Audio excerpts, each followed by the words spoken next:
Hello and welcome to Muse and Metrics. This is your host, Philippa Burgess. This is Season 5, Episode 7, and today's topic is overcoming self-doubt. My name is Montserrat Cano. I am a new ambassador of the Google's Women Techmakers program. Oh, you're brand new to the program. Yeah. Welcome. It is something that I will honestly say has been transformative for me. I've been in the program for coming up on a year now, and I refer to it as being mentored by. So as Women Techmakers, we are ambassadors. We speak because we come with expertise and we are at a certain level in our careers and our technical expertise. But at the same time, the program is designed to take us to the next level and the next level.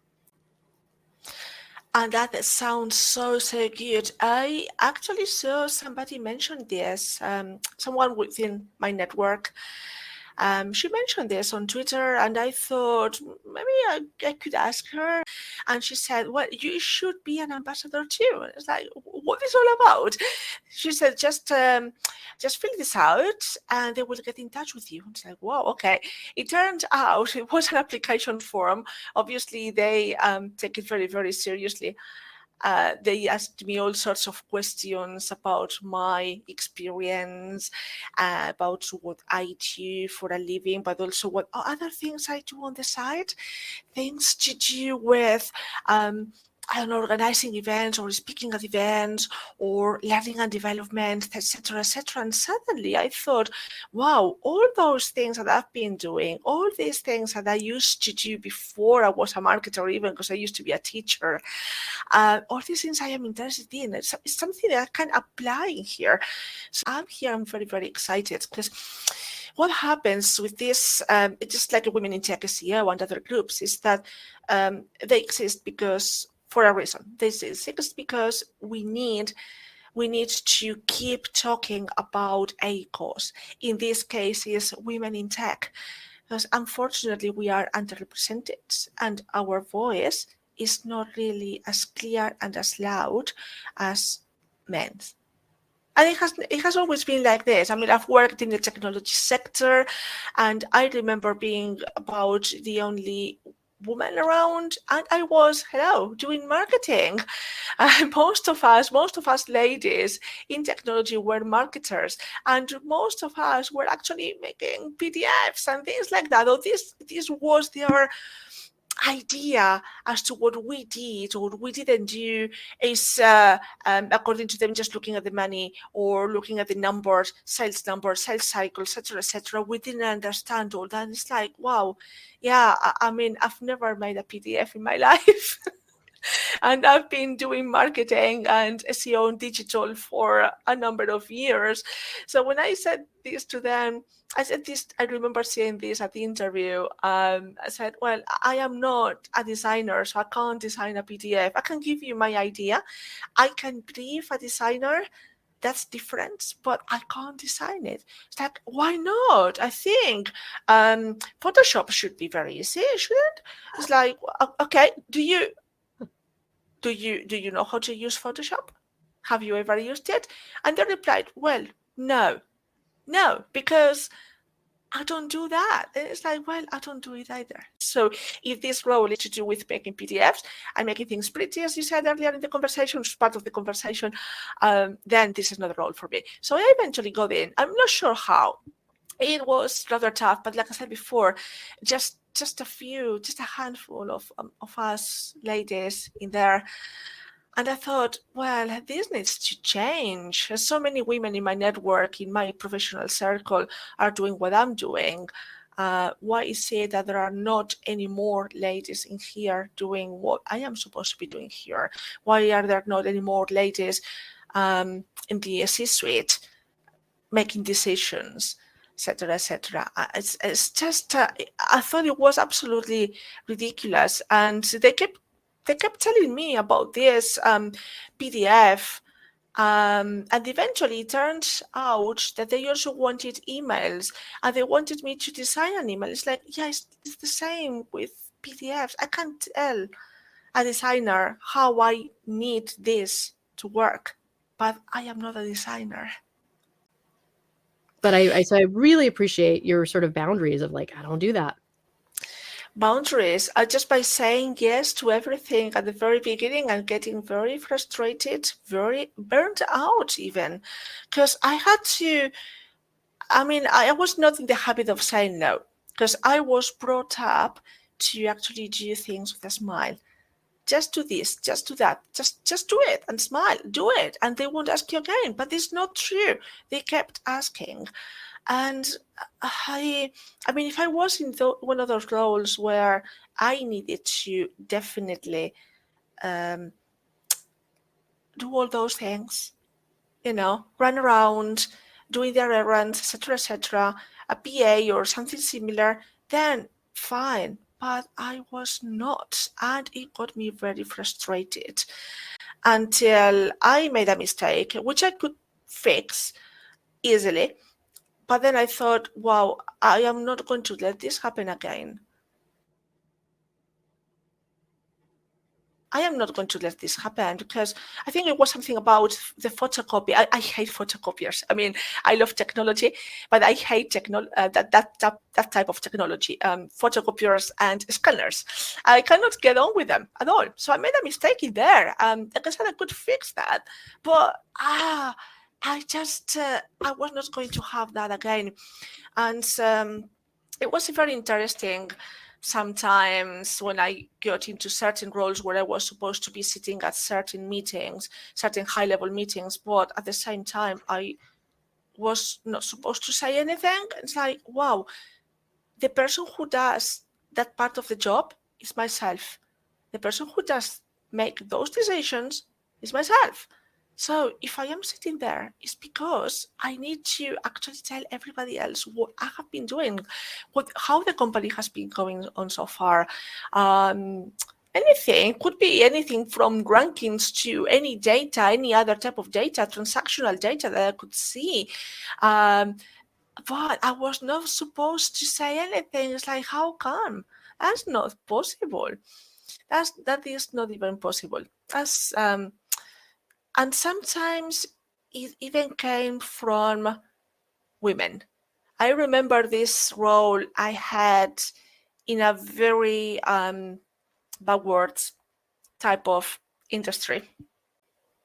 But situations not always come from men, or misconceptions about the role of marketing or marketing in general. It do not always come from men. They also come from women. So, for example, I was at this fashion company a few years ago, and I needed to recruit into my team. We were so stretched. We were so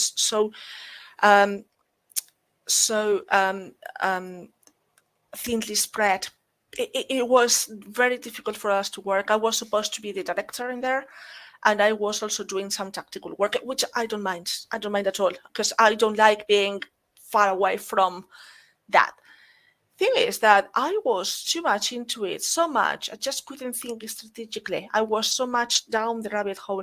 I just couldn't think about things that we needed to talk about or we needed to do next, and why we needed to do this, all the reports and everything. So I asked my boss for somebody to come to my team, particularly because one of my team members left. So we needed at least one or two others. And I really wanted to have in my team somebody who actually deserved it. It doesn't really matter. It didn't really matter at the time whether it was a man or a woman. But they were very fixated that because it was a fashion company, it had to be a woman. And a woman doing marketing was very natural, according to my boss, who was the founder of the company, and to the sales director. It's like, well, I don't need that. I need somebody who knows about SEO. I need somebody who knows about data. I need somebody who knows how to write properly, who can support other people in the team, who could ideally teach while on the job to other people, so that other people get upskilled. And no, they were mostly focused on people who were wearing Laura Ashley's dresses and things like that. I thought, why? We don't need that. So yeah, that was a situation, and we need to watch out. We need to watch out. I mean, I'm all about equality, as in men and women, and we all need to be there. We deserve it, but if we don't deserve it, we don't need to be there. So the way I started in digital, broad digital, is just by mistake, basically. Or there's different ways of saying this, but I was at the right place at the right time, and that was amazing. I keep very fond memories of all that time because of everything that I learned, everything that I achieved, but also the support that I received. And I was so surprised. So this was at the UK Department for Work and Pensions. I never did think, being a Spaniard, I was going to get there and manage some of their communications, revamping one of their websites, promoting it, and doing a variety of other things. It's like, wow. And also, I am not an engineer. I did linguistics with English and French and at university, and I got there. With my teaching experience and customer service experience, I never did think I was going to get anywhere. And so to me, that opportunity, that was absolutely awesome. So I thought, let me just see where it takes me. So what I did essentially was project management. That's what it is. So while managing that project, I also learned about CSS and PHP and also content writing, content creation for the web, which is rather different than writing a book or rather, I don't know, creating other pieces of content. It's very, very different. And I needed to kind of adapt easily and quickly to all that situation. The reason my manager explained to me later, the reason why I got this is because they saw in me a good organizer, somebody who actually liked organizing things and who also liked making sense of them all. And that's essentially what project management is, just making sense of things just to achieve something which is valuable. And that was absolutely amazing. And I've always thought that people actually work very well if you actually give them a chance, because that's exactly what happened to me. So when I have managed teams, even directly or indirectly, it doesn't matter, because some people used to come to me for advice even when I was not their manager. I was not supposed to be giving any advice to them, right? Their managers didn't mind most of the time, but it was not my remit, right? And so I always sought to try and give them as many chances, or get them to find as many chances, many possibilities as possible, right? Sometimes they are hidden. Sometimes they are absolutely hidden. I was talking to my manager back in the day, and I was saying to him, I'm not sure if I can do this. Steve, I have no idea whether I can do this. I mean, it's all very exciting, but I am not sure what you are expecting me to do, because I am not even an operational researcher. Usually I was working with operational researchers who at the same time were trying to define what they did from my professional perspective, similar to what we SEOs do as well. They were kind of a newish profession. And he said, I think you should stop thinking. You overthink, right? It's like, yeah, that's actually true. That's what I do. And he actually coached me as much as he could, because obviously managers cannot coach. It's normally people outside the line management who actually do that. They also sent me to one of these courses. I could choose the courses that I wanted to do, but he actually specifically said, you need to go to this course. It was for self-awareness, right? To become more self-aware, but also to stop overthinking to let things go. And it actually worked. It actually worked. I mean, I still overthink things a little bit. Yeah, this is something that is very much in me. But I learned there the techniques to stop thinking and overthink. And this is how the project got to a success. Because there were times when I thought, oh my God, I can't do this. What the heck is PHP? What is this? People came to me and talked to me in nerdy languages like, yeah, very keen to learn and everything, but what is this? So I think they gave me this opportunity. They could have given it to anybody else in there. They gave it to me. And I am always willing to give opportunities to people in my team who actually work for them, to be honest. I think it's all about hard work, but also about attitude. And if they have the right one, I am very, very keen on giving it to them, particularly if they are women. Whenever I have managed women, teams of women, I've always made sure that they were perfectly aware of what the industry is. For example, I managed a team of 4 people, very different and very difficult people in very difficult circumstances at that time for them and for the organization at that time. And one of the things that struck me is like they didn't know what they were doing. So this was a team who were looking after the website. And it's a huge website, right? And they were not doing a bad job at all. It's just they were not being aware of what they were doing. They were just uploading content and making it pretty. It's like, no. No, you're not doing that. I mean, I can't believe you are saying all that. Of course, you have to make content appealing and the right pictures and everything, but have you thought about have you files that you need to use? Have you thought about optimizing pictures, compressing them perhaps? Have you thought about all that? I was like, why? What for? They upload, that's fine. It's like, yeah. But then you go to different devices and you can't definitely download, you can't download the websites properly and fast enough. And this is partly because of the pictures that you are uploading, which most of the times are not even good quality. They were at high res. Have you thought about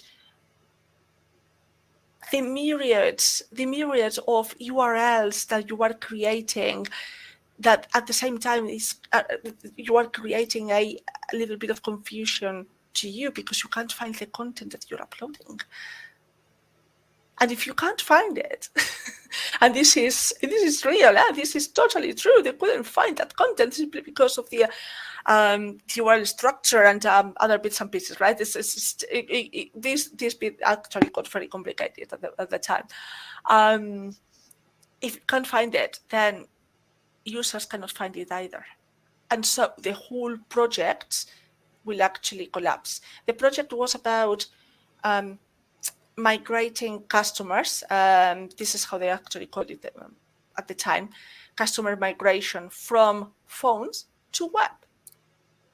And they started thinking about all this. It's like, oh, I have no idea. I had no idea about all this, or about keywords, or about this and that. And it's like, oh, okay.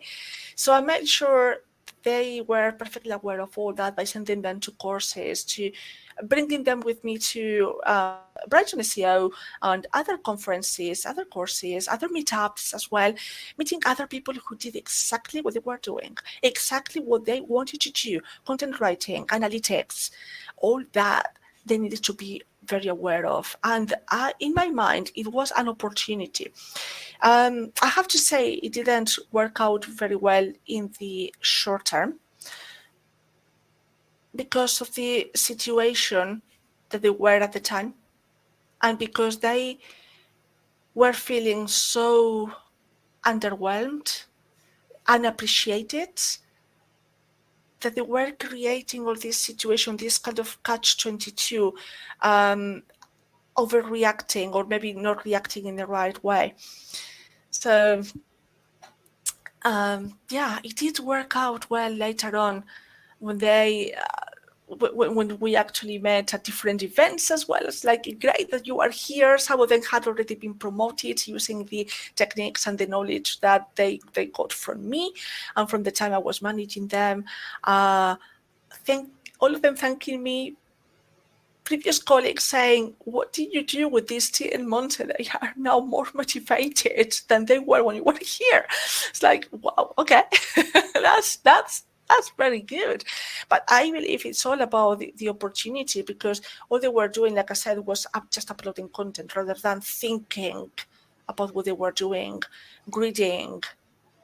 Well, and I want to kind of bring this back to clarify this question about what is overthinking, because sometimes we do need to think strategically and operationally and in all of these other ways that we, whether it's leading or being part of a team. And I was very fortunate. I had one of the best managers, loved my managers, because he knew me and appreciated me because we were quite different in this way, in that I would often take the long way around. I was very thorough and very professional and had a very high standard for quality. And he knew that if he let me run with something, I could take a long time to get there and it would be really well done. And he knew that he had a lot of tasks that he came out of meetings that just needed to like tick the box, and they were simple. And he was very good at coaching me to say, this is a simple task. This should not take you more than 15 minutes. This should not take you more than an hour. And time boxing me to say, I just need you to hit the, just like, let's just punch it out. Versus things that he said, you can run with it, go be creative, go figure, just go, it's okay to take the long way around. As long as I met my deadlines, he would let me, or sometimes I'd push back and say, hey, I think we could go deeper on this. I think there's more to explore here. I think there's more to figure out. And I very often pitched him solutions to things that he just never considered. And he would be like, oh, wow, that's a great idea. Let's do that. So we worked really well together, because the overthinking part of myself was because I really wanted and sought high quality. And I was not afraid of just taking the longer route to explore content, explore and pull it all together and sift through it and then kind of pull things out. And yet he, as a manager, knew kind of what the deadlines were, what he had been to the meeting for last week, that he needed to show up at the meeting this week and say, done, done, done, done, and done.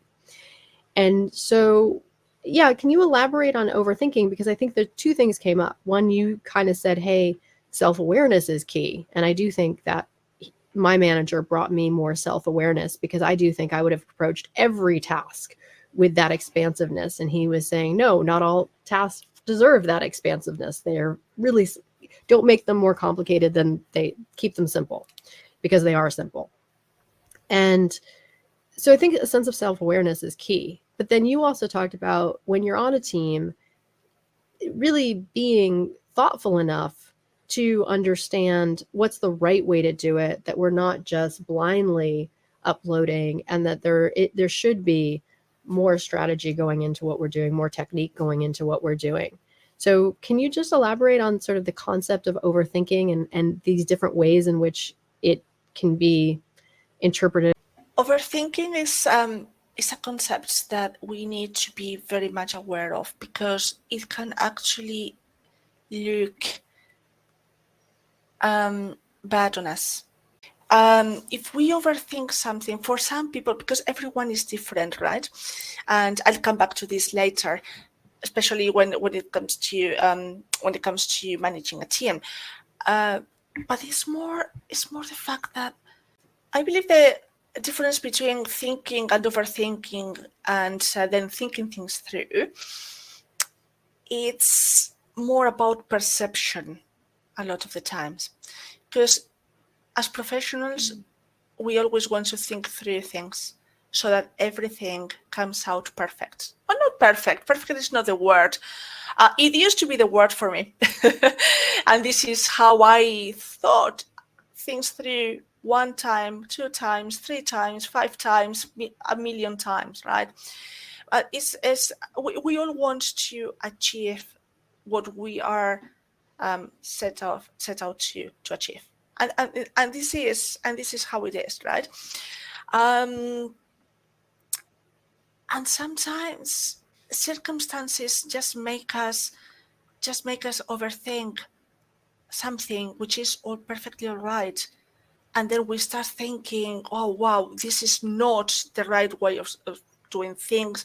And maybe it was, but maybe now it wasn't. What if I do this? What if I do that? And we start thinking about different scenarios in our head, which are not necessary because people are not even thinking about it. In my experience, when other people see you overthinking things, they don't see you in a positive manner, in a positive light. And we have to think very carefully. We have to be very careful about what we do in this respect. Thinking things through is fine. It's just taking the time to check different scenarios, different data, and different ways of communicating all that to the different people. We tend to forget about all of it, really, and we shouldn't, because it's not the same communicating to the C-suite. The CEO have sometimes needed to reporting to, sorry.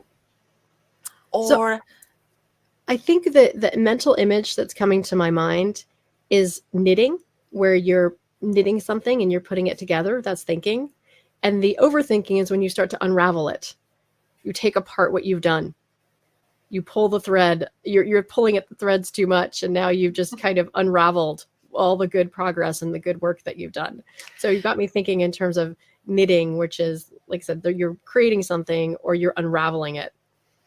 Yeah, maybe that's what it is, really. I am not a very good lexicographer. A lexicographer, what they do is basically defining words, defining concepts. I was never very good at that. But I think you're right. I think the needing aspect is a key aspect in terms of thinking and rethinking, thinking things through and everything. You need to achieve something in the way you have set out to do it. And it's as simple as that. Already achieved that when you have achieved a solution to something, but then you start to question it. And in my experience, when you question it is when you have been questioned, or you feel you are feeling in a situation, you feel you are in a situation where you are going to be questioned, or you have already been questioned. Perhaps none of these things have happened. And I've been in these situations where I was never questioned by certain bits and pieces, but I thought maybe I was. Yeah. And I'm just trying to think about an example.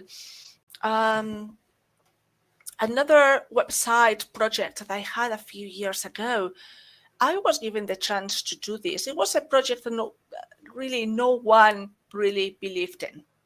And I was like, oh, thank you very much. And I realized this after I started in there.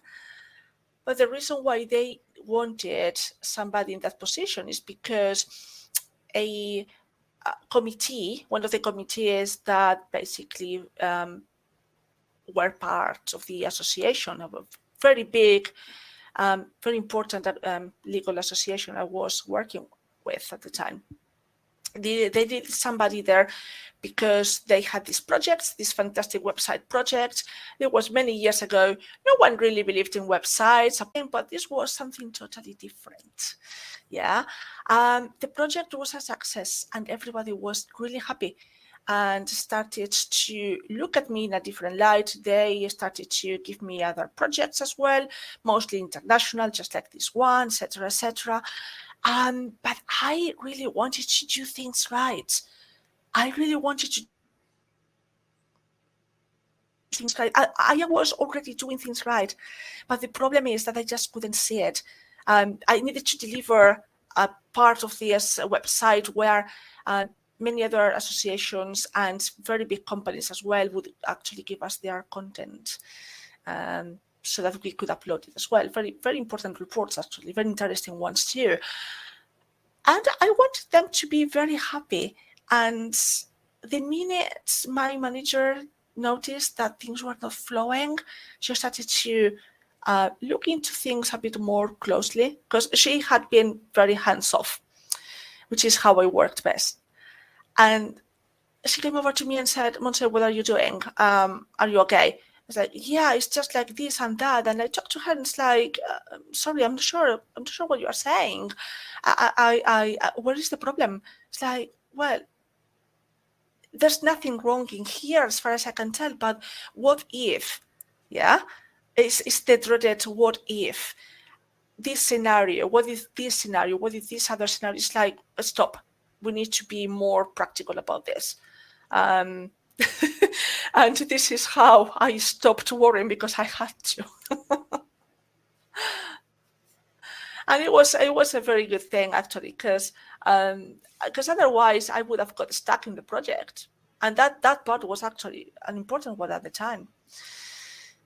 So yeah, this is thinking things through properly so that everybody's happy, communicating with everyone, getting everything that I needed to do done, getting things done basically, and then creating a problem by myself for myself. That's, I think, probably the main difference. I really believe it's it also depends on the situation. Mm-hmm. Like I said, if you feel pressurized, you will think about things not in a carefully systematic, methodical way, which is how we should do it, basically. That's my thing. Particularly when we work in digital. Digital is not glamour, it's methods. It's many different bits and pieces that need to be thought through very carefully in a methodical way. If for one reason you start thinking, what if, then that is overthinking too much. Yeah. In those situations, what I do whenever possible is a test and see how it works. It's not always possible to do a test, or maybe I ask somebody, maybe I talk to someone, because self-doubt is something that is there all the time. And during these past 2 years, when I started my consultancy, I've been so overwhelmed, and it has been tough. It has been tough, and self-doubt has been there at all times. But I also think if you it has a positive aspect to it, right? So if you doubt about something, maybe it's because there is a very good reason about it. But think about whether you have already achieved what you have set out to do. Because if you have already done it, then that's it. It doesn't matter. I mean, in different situations, this could change, and maybe you can actually change that according to the different situations. But then, don't overthink it. That's what it is. Self-doubt is positive when maybe something is very complicated.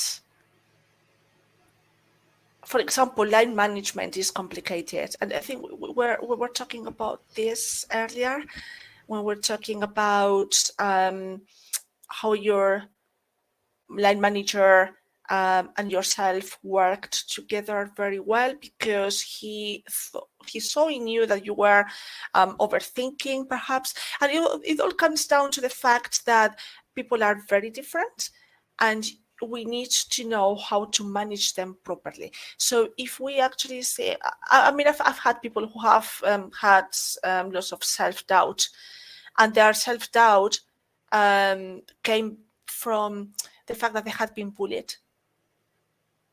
This is something I really wanted to find out. I preferred finding out about something else, whatever. They had broken out with their boyfriend or whatever, but it was not. It was about bullying. And it was a terrible situation, because if they had been bullied, it means that the quality of their work might actually get affected, as it was. Yeah, and it's not because they were not doing a very good job. Quite the opposite. They were doing an excellent job, but their quality actually lowered down simply because they had been bullied, and that's about it. And I could compare pieces of work months afterwards with the first pieces of work that I had previously seen, and there was a difference. So I would say, first of all, if you have somebody in your team who's I don't know, who's self-doubting themselves, just try and find out why they are doubting themselves. Because sometimes it's just something very silly and very stupid, just making them aware that, well, perhaps they should stop thinking and just do it. Yeah, because they are perfectly capable of doing it. Yeah. Or perhaps it's because of something else. In terms of skill sets can actually, or the perception of lack of a skill set can actually cause self-doubt as well. And it happens all the time. Yeah. This is one of the reasons why I always say that if you have a project or a task in front of you and you are thinking, oh my God, this is too big for me, etc., you just kind of stop and think up methodically about that, and make sure that you create a project out of the task, or just make sure that the project has been set up correctly with the different stages, and you break things down into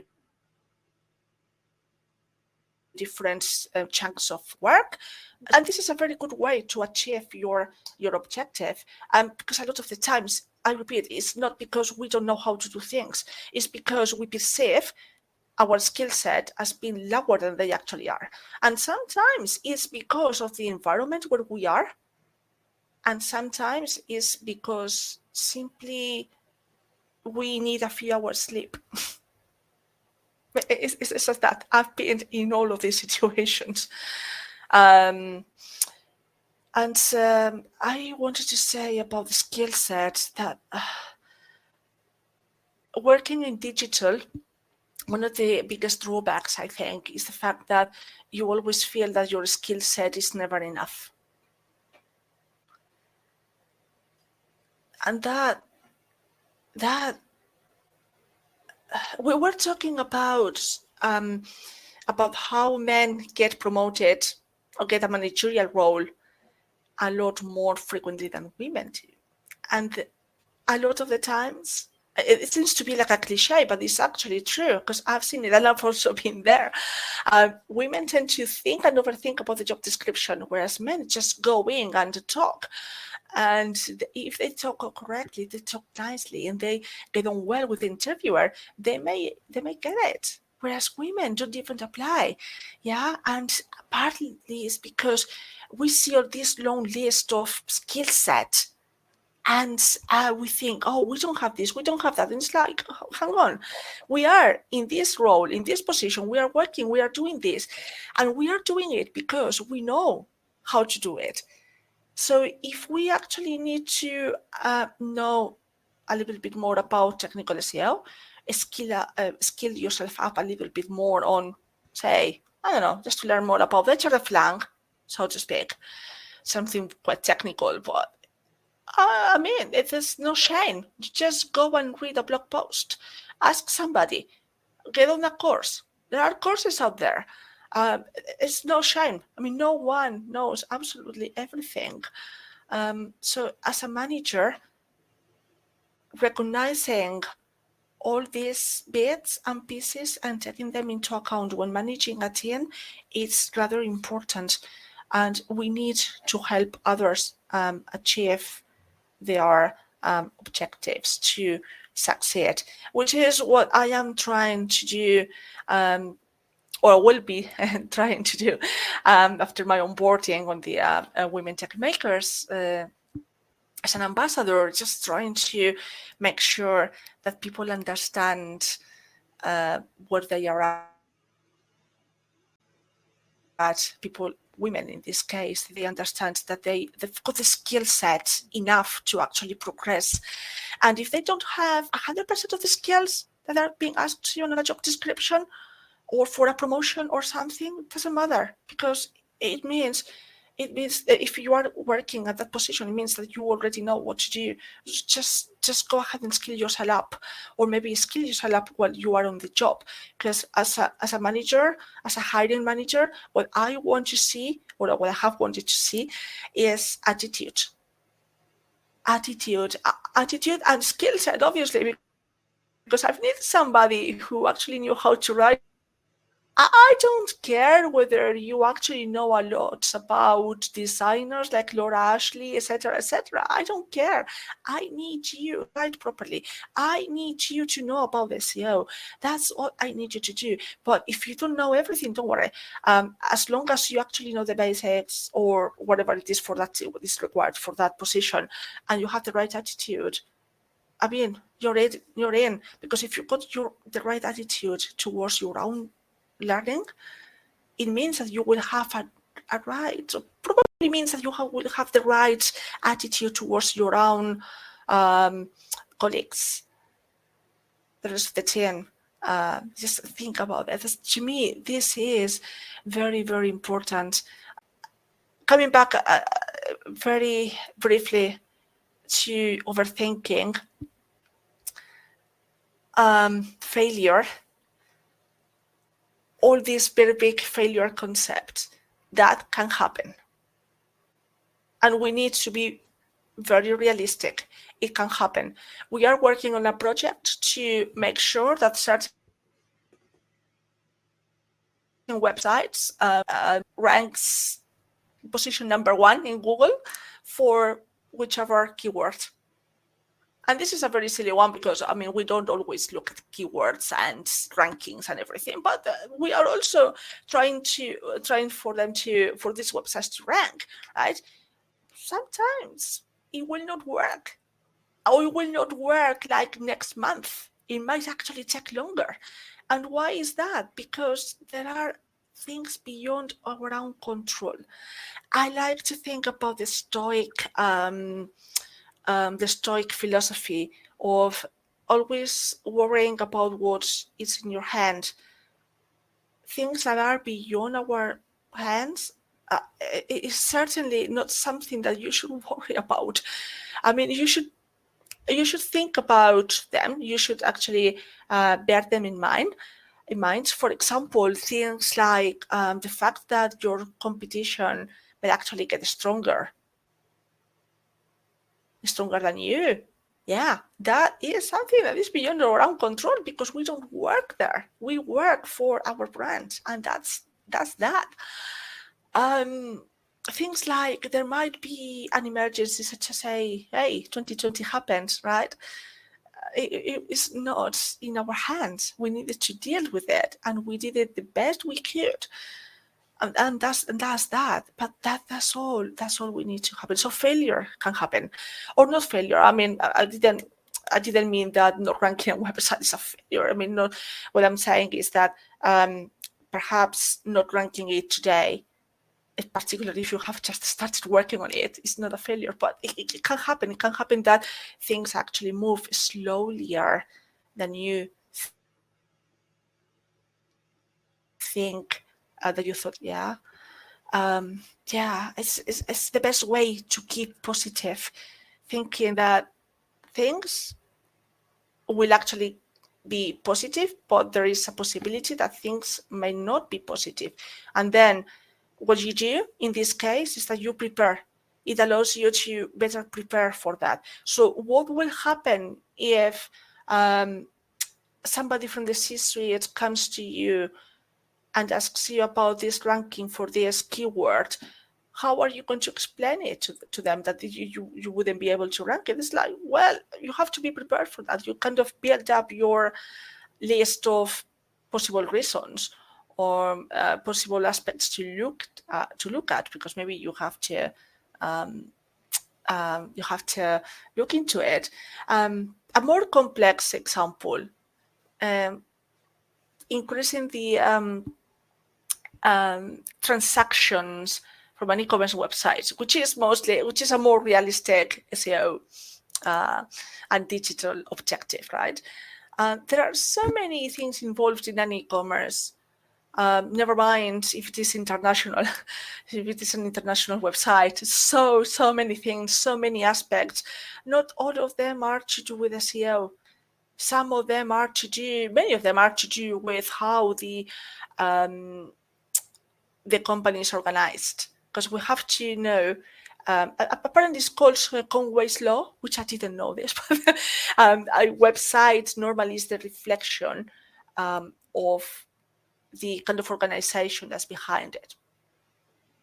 So in other words, it will flow a bit better if the people, it will be better structured, probably better content, or more targeted, etc., right? All these things will actually happen if there is a team that actually is working well together, that knows that failure can happen, that they are very well prepared for that. Whereas if there is a team that is just working because they have been asked to do it, because they have a contract, but they are not working well together, they are not happy working together, and they feel overwhelmed and they're not appreciated, etc., chances are the website is not going to be looking good. Or maybe it will, very pretty with all those colors, but then maybe it's not relevant to your audience. So transactions will not come, or they may not come as quickly as the company would actually expect them to come. It all starts with mindset.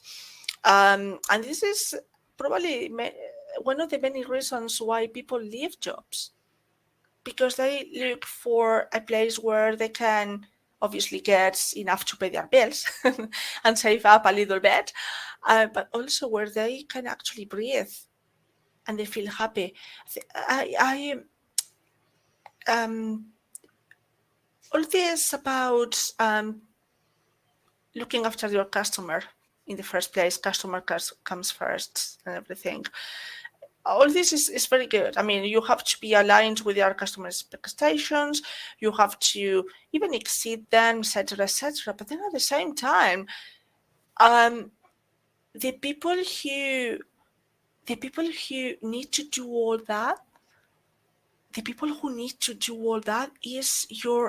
are your own employees. So treat them well in the first place. So this is something I have always tried to do in the first place, trying to treat my colleagues and people who work for me, but also other employees, other colleagues in other departments well, simply because it's more satisfying in the first place. Why would you want to actually get up one day and treat people like a piece of, what follows, what word follows? You don't want to treat them badly. Why? It actually reflects back on you. It kind of comes back to you. It's like karma. So that's one reason. And secondly, everybody will work well together, and that will also reflect back on you. That, and there's a quote, I'm not sure who made the quote, but just something that landed with me, which was always treat your employees better than you treat your customers. Because if you treat your customers well, your employees well, they'll go out of their way to help your customers. And Absolutely. that joy and satisfaction and loyalty that they have to your company will naturally be communicated to your customers. And whereas if you do it the opposite, where the customer is more important than the employee, that resentment just, again, back to that sense of authenticity. People can't hide it if they're having a bad day, if they're annoyed, if they don't get along with their colleagues. They can pretend to hide it for a bit, but then that trigger point's going to happen when that customer that needs extraordinary attention, where they're just basically going to say, I'm not paid enough to do that. And I'm not willing because I'm not treated well. Why would I go out of my way to treat you well? Absolutely, absolutely. And this is not just one or two or three of your employees. This is all of your employees, regardless of gender, regardless of age, etc., etc. Something that I have noticed, I didn't even notice this before, but I think it comes with age as well, is the fact that the industry is getting younger. But it's only getting younger because we are getting older, and it's as simple as that. I mean, when I started, of course, I was very young, and at that moment in time, there were a few older people who were called geeks or nerds or something like that. But yeah, they also saw me starting as well. I was in my 20s, early 20s, and now this is what I'm saying. And the needs of all these group ages are very different. You can't offer, for example, you can offer employee perks, right? This kind of benefits when you sign up a contract. So I think tailoring your expectations as well of all those people might actually be important. And that is to do with training, with the skill sets as well. Somebody who's, I don't know, early 20s, say, might already know about Python, if it is necessary for the role, obviously. But that doesn't mean that somebody who's older might not want to actually learn it because they want to start doing more Python work, or because maybe they can use it for their own role at that moment in time, or they can use it to skill up and to maybe move forward or move up in the company. Why not doing that? Can you believe it? HR asked me in one interview whether I wanted to buy a house where I am currently located. I thought, what does it have to do? What is it? Doesn't have anything to do with anything, really. I thought, what is the right answer to this? Of course, I want to buy a house. So you see, the situation was that I had just moved back home because I used to live in the UK. I lived there for nearly 20 years, and then I moved back right in time with 2020 and everything, with a job and everything. But then the situation was that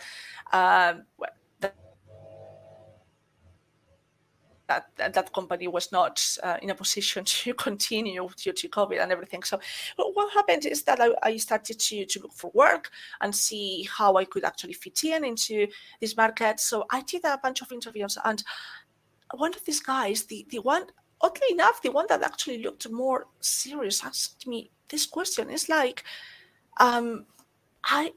yeah, of course I want to buy a house. In this situation, I want to definitely buy a house where I am living, because this is where I live at the moment, and this is where I am from, etc., etc. But I didn't know how to answer the question. And the thing is that, to me, the fact that an employee lives right next to my door or at 100 kilometers away doesn't matter, because we've got internet, and the internet is required to work anyway. And through the internet, you can have Zoom calls, you can have Google Meets calls, you can have, all sorts of video calls at any given time. You just need to agree it with your employee and with your colleagues, and that's it. That's all it takes. And I know this for a fact because I have managed a team remotely. I know how it works, and so I know it works very well. It's just that a lot of the times, many companies just don't realize the opportunities that this remote working has. I think we are going back to square one. We are not quite there yet, but I can feel that we are going back there. Many companies actually calling back their employees to their offices. I think Amazon was one of them, or Google. Some others were proposing I think Meta just like 4 days work, but with action in salary. mm-hmm. Uh, and it's just you just have to be better as a manager, definitely more compassionate. I think compassion will actually go a long way in any organization.